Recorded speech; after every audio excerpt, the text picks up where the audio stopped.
so you bad because you got caught with your pants down and you smoke a coke. All right, Bobby, that's real cool.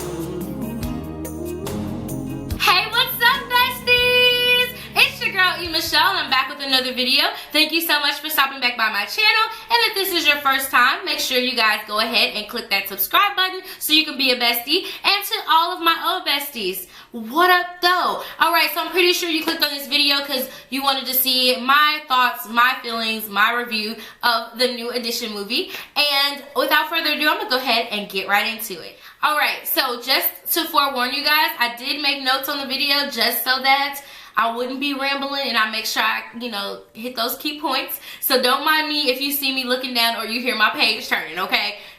I'm just being honest. Alright, so this scene opens up with them being with their new manager now. They're no longer with Brookie Baby, they are now with Gary, okay? And now Ralph is telling him his feelings right now, telling him that he's not really feeling like it because he's doing everything on his own. He's doing the background vocals, he's doing the main vocals, he's doing the sound cymbals, the drum, the hi-hat. Like, he felt like he was doing everything and the rest of the group wasn't doing nothing. So he's telling Gary all this and Gary's just like, yes, it's gonna be okay though.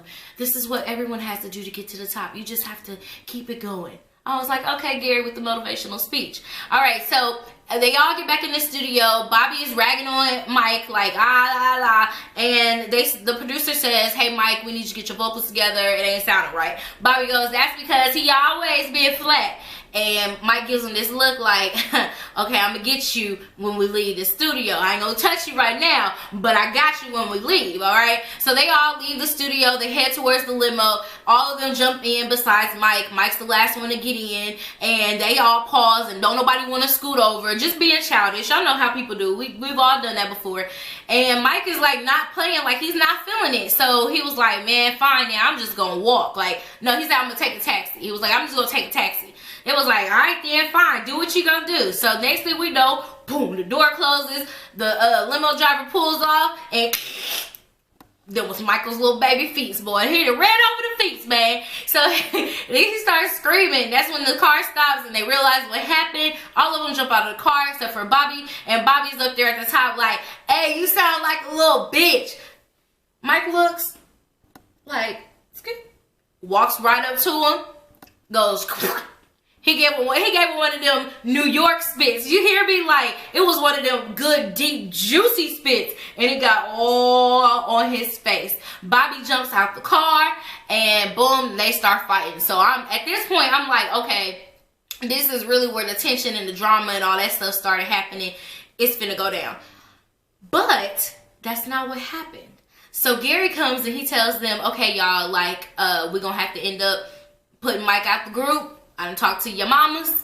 Everybody just said, we can't have this kind of drama. Bobby Brown sits back with his arms folded like this. This still our group, ain't it? Gary goes, yeah. He said, well, we want him to stay. Next thing you know, all of them in the studio getting it together. I said, oh, okay. All right then. So after that, they all start practicing for Mr. Telephone Man. And now it's time for the choreography to come into play. They are in the studio working on choreography, and they have this dude who is, let's just say, he's really flamboyant, and he's giving them moves like sachet 1 and 2 and 3 and 4 and 5 and Mr. Telephone Man, can you hear me now? Like, it was just over the top and did not look like anything that their brand would represent. And I was like, ooh, I hope they didn't keep him for long. And little did we know that he was gonna end up getting the boot anyway. So Tank is there and he notices that this group is just like, something ain't right. He's talking to dude like, you need to get them together. You need to figure out what it is. Whatever it is, you need to get it together. Talking to Gary. So next thing we know, guess who shows back up? It's Brookie Baby. Yes, Brooke is back in the house and they have rehired him as the boys' choreographer for this particular tour. So Brooke has got them back together and they're all dancing and got everything together. They're getting ready to do their show. They got their real shimmers. They got their flashing lights. They got their lasers, the pyroglyphics as Gary called it. And they got this castle backdrop. Like, they are just over the top and extreme, okay? Like, this was some stuff that a lot of people hadn't heard of. So Gary walked in, he like, Who gonna pay for this? Like, where's this money gonna come from, yo? Like, who got this? So Ralph walked up all calm and cool as he normally does, and he's like, yo, Gary, I got it. Like, just let us have this for a couple of, you know, shows, see how it goes, and if you don't like it, then we'll stop. So here go Gary. Whatever you want, Ralphie. Bobby in the background looking like, oh, for real? Really? That's how you... Okay, well, guess what? I'm finna bounce. He was like, I don't know why y'all still standing there listening to this guy. That's okay, because I'm finna go. It was like, Bobby, where you going? He was like, I'm finna go be with this chick. Like, he just said it like that and walked out. Next thing you know, here goes the scene. It's a car getting pulled over. Y'all already knew it was Bobby getting pulled over. So the girl in the side seat was like, you don't know who he is? Don't nobody know who. At this time, didn't nobody knew who he was. So Bobby said the same thing. Was like, shut up, girl. So he said the police officer asked him, did he have any license or registration? He said, no, I don't have none. Okay, so we fast forward. Gary comes and gets him out of jail. Gary's asking him all these questions like, what were you doing? The police officer said you had a chick in the car with you. You had $600 in the car with you, and you were driving a Corvette. Like, where did you get this stuff from? Who gave it to you? He was like, my friend. Gary goes, what friend? Like, I don't have friends like this. He said, my friend. So they started talking, and things come out, and come to find out the girl who is Malika is actually pregnant by Bobby and having his child. So that is how we all find out that Bobby is having a baby. All right. So they basically try to hide it from everyone because they didn't want the fans to know, and they actually didn't want the group to know. They just kept it to themselves. So dude was like, hey, I have a doctor if you want to take care of that. He was like, nah, I'm good. Like, I'm good on that.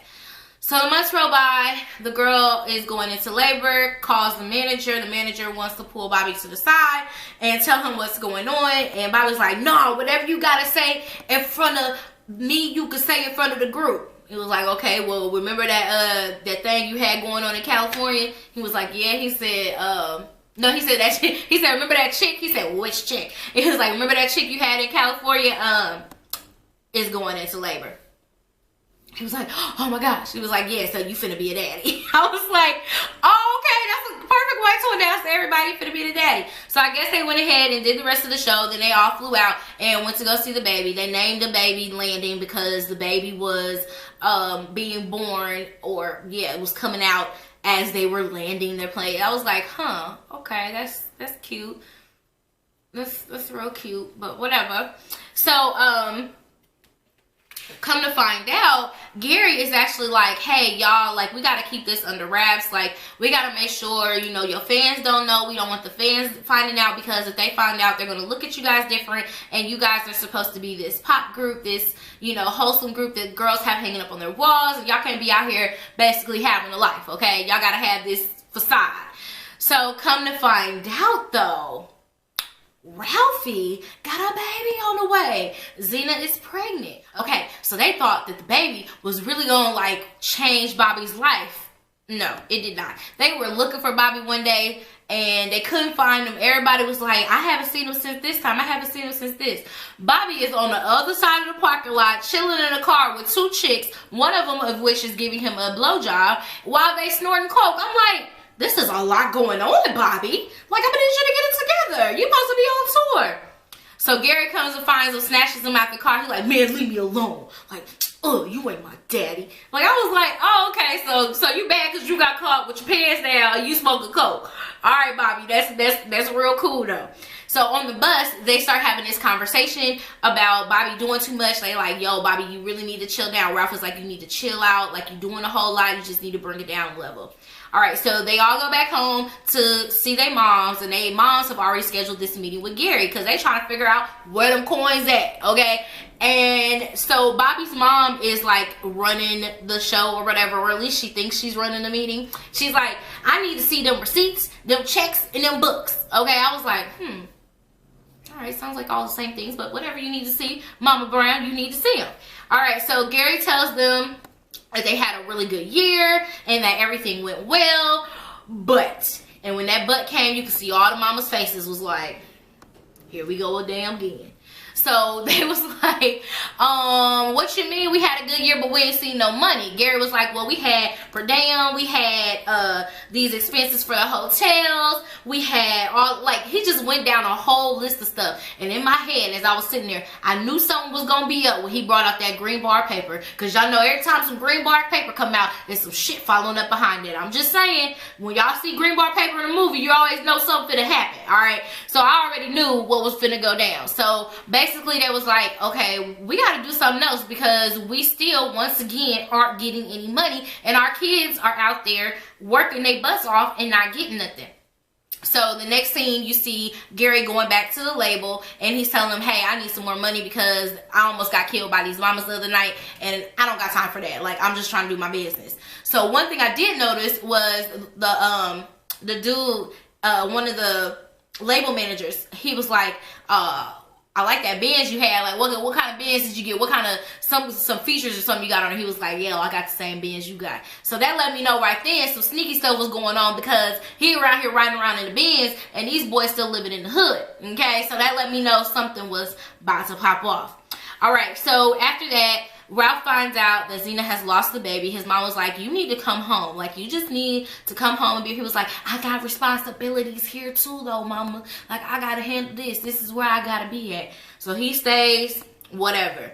They are out in Oakland, and Bobby's still out here doing his own thing. He don't care. He out here singing the rest of the song. He done made up a whole nother ending to the song. Then opened up his shirt, got his whole little taco meat showing, and he out here on the grind, thrusting his pelvis. And I'm like, Bobby, okay, my prerogative is on this way. I knew it was on this way because you can't be dealing with this. So they all turned around to the back, and he said, look, we might be looking bad, but we're gonna go ahead and do this. He threw up that finger. It was that good church finger up in the air, and the band started playing that next song.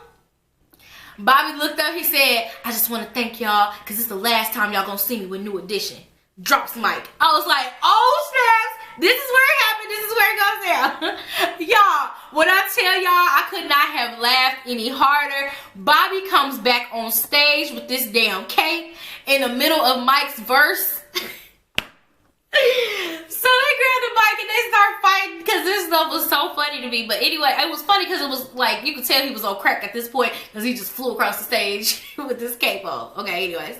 So after all of this goes down and Gary tells them like, hey, y'all are losing money by dealing with this crap. Like, y'all need to decide whether or not y'all want Bobby to be in the group. He was like, show of hands who want Bobby to be in the group. One by one, they slowly did the And Mike was a little bit, you know, I don't want to let him go, but he ended up saying, yeah, I'm gonna let him go, and raised that hand too. So he was at the bus stop waiting on the taxi so he could go back home. All right, so the mamas is all on the phone talking like, yeah, girl, you know Bobby wasn't nothing anyway. Bobby was doing crack. I heard they couldn't find Bobby. All 4 of them are on the phone. Mind you, it's 5 mamas, okay? So Bobby mama up here trying to call. She ring-a-ling-a-ling. Well, my bad. It was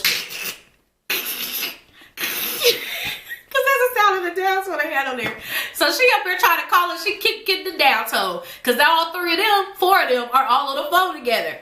So bless her heart, she just finally hangs with the phone and she's done with it. But basically all the mamas was like, yo, we got to do this with or without Bobby. It is what it is. He messed up. It is how it's gonna be. All right, so in my opinion, I feel like they picked the right dude to play Mike. Like, I be trying not to associate him with his show, but Yashir, is it Yashir? Let me make sure I say his name right. Brashear Gray. Like, he was perfect for that. I'll be wanting to call him Hakeem, so y'all have to excuse me. Hakeem. But Brashear Gray was perfect for this part as playing Mike because his anger level when he figured out that they had been signed to Fast Break Productions, and he's trying to figure out who was Fast Break Productions, like where did this come from, because last time I thought we were signed to MCA, so where's MCA at on the bottom of this record? So he walks in and he goes into the meeting at the MCA Records, and he was like, who is Fast Break Productions? You know, he all huffy and puffy. Tank goes, you ain't finna come in my meeting like that. No, not today. You're not finna do that. So he was like, meeting dismissed. And like, you can come in my office. So he goes into the office with him. Dude tells him like, okay, this is what's going on. You know, pretty much you didn't read your contract. You were signed to Fast Break Productions, which is pretty much Gary. Basically, you're working for Gary. And Mike was just sitting back like, are you serious? Like, he worked for me. He worked for us. Nah, baby. Tank told him a real valuable piece of information. People gonna tell you anything that you want to hear. But if it ain't written down in that contract, it ain't nothing. Y'all got to remember that. He gave us a food for thought, okay? Y'all make sure when these people telling y'all what they are, what they aren't gonna do, if it ain't in writing, don't even listen to it. Alright, so meanwhile, now Bobby is back at home with his mama still doing crack in the house. Like, it was so funny. His mom comes up like, hey, somebody is here to see you. He throws his crack off to the floor. I was like, I know he was so mad because he looked like he was really finna get that high that he was looking for that day. So he goes downstairs, and guess who it was? Tank was in the limo. Tank was like, look, you know, we have inside of your contract, you are still technically signed with MCA, and you're owed some type of album, so you get a solo album. Do you want it, or do you want to stay here and smoke crack the rest of your life? He was like, so you offer me a deal? He was like, yeah, do you want it or not? I guess he takes the deal.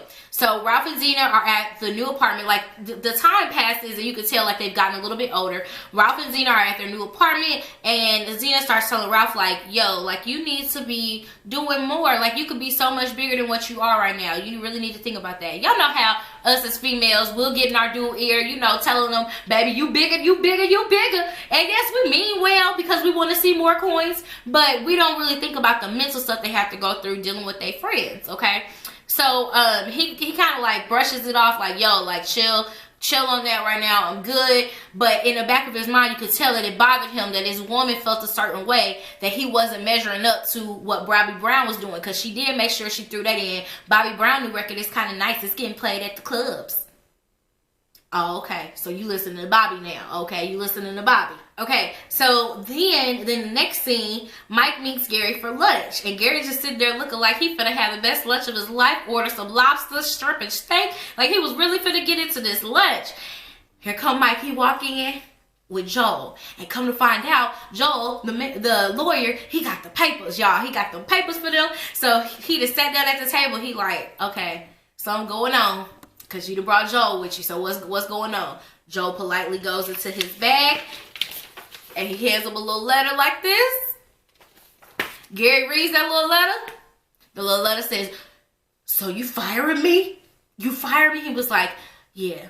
I mean, I just feel like it's the best thing for us. Blah, blah, blah. He ordered a to-go prime rib and said, dude, you gonna pay for this? I was like, ooh. Oh, I love it. I love the rawness of this. Okay. So, and then he said, Joel will explain everything else to you. So, Joel still stays at the table after giving him the business until he asks Gary, so how are the kids doing? And Gary was like, the kids are fine, man. The kids are fine. But you can tell that it caught Gary off guard that he was even being served these papers, and even more so being served them by Joel, who was their lawyer that they had hired. Then Ralph tells the guys, like, they all meet up after all of this happens, and Ralph tells the guys, like, yo, I've been doing all the work anyway. I feel like it's time for me to make a change. Listen to this. They was like, what is this crap? He even played them their album, honey, and they sit here like, what is this? What is this? So he tells them he's going solo, like he's finna do his solo album. They was like, man, this some bull crap. So he puts them out politely. He tells them about themselves. Like, he just reads them really, really nicely. Was it a nice read that he gave them? I'm trying to think. He told him he can go model. He told Mike he can go be a business. It was kind of like a nice read because he basically gave them compliments, but they were like backhanded compliments. But anyways, so as he's putting them out, he's like, and y'all can listen to this. Boom. And he plays his new record, which y'all know I'm an 80s baby, but I do like slightly remember this song. I just remember it didn't really do that well, but that's neither here nor there.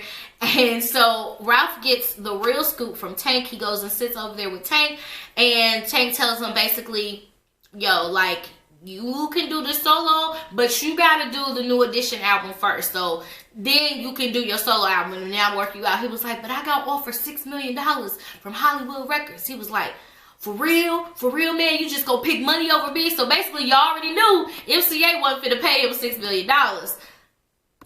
he was a fool for that one. He should have left, but he was still contractually bound. So next thing you know, they all go back into the studio, and then they're like, well, where's Ralph? Is Ralph showing up? They got Johnny there, Johnny Gill, and which, mind you, they had him played by Luke James, which was a little bit awkward, but the voice was okay. But anyways, so Ralph walks in and he's like, what you doing here? It was like, yo, like, Johnny's a part of the group now. He's one of us. He was like, no, I'm not splitting my money no more 5 ways. Never again. If Bobby ain't in it, I'm not doing it. Commercial break comes back on, and they in the studio and Johnny singing. So you already know how that went. He might have felt some type of way, but them coins and that contractual agreement spoke a little bit louder. So they end up talking. They figure out what happened. Mike asked Johnny to join the group because Johnny was going through something, and they wanted to change his image. Mike was asking him all these business-like questions and was like, yo, like, you can come join the group. He said, so he told you he was going, Ralph said, so he told you you were going to be the next Bobby Brown. And he was like, nah, he told me I was going to be the next Ralph. I was like, oh, dang. That was a good one, though. That was a good selling point, Mike. I got you on that one. I felt your business mind. That's how you got to sell it to him. So they came to a mutual agreement that, you know, everything was crazy, but it is what it is. We're going to make the best out of it, so let's make it work. Then y'all know they got to work with Jimmy Jam and Jerry Lewis. Oh, my gosh. Whew. And my song came on. I about got up and I was dancing, and this is where Can You Stand the Rain came into play, y'all. So I was been waiting on this the whole episode, like, well, where did this come into play? How did all these players come in? Y'all, this is when it happened, and the music sounded so good. This is when Johnny was putting the ooh yes on everything, y'all, on everything, and I was so excited. And then the boys are getting ready to go on tour, and this is where the episode stops. It tells us one little tidbit. Y'all finna go on tour, but Bobby coming with y'all. I was like, oh snaps, it's finna get real, because this is what I remember from the drama, that Bobby kind of doesn't show up for stuff. It was a whole big ordeal, so I cannot wait to get the real tea, because I watched the behind the scenes, behind the music of New Edition, but this is like giving me way more than that. Like, this is giving me the rundown, all the tea, okay? All right, y'all, so that is the end of my review for part 2. I hope you guys really enjoyed it. Let me know down below what you guys think about part 2. If you liked it, if you thought the drama was good, if you thought the acting was good, how did you feel about it? Like, did you like the music? What did you like about part 2 that was better than part 1? Or what have you just been liking about this whole series? Let me know below. I can't wait to hear from you, and I will catch you guys in my next video. KK, bye.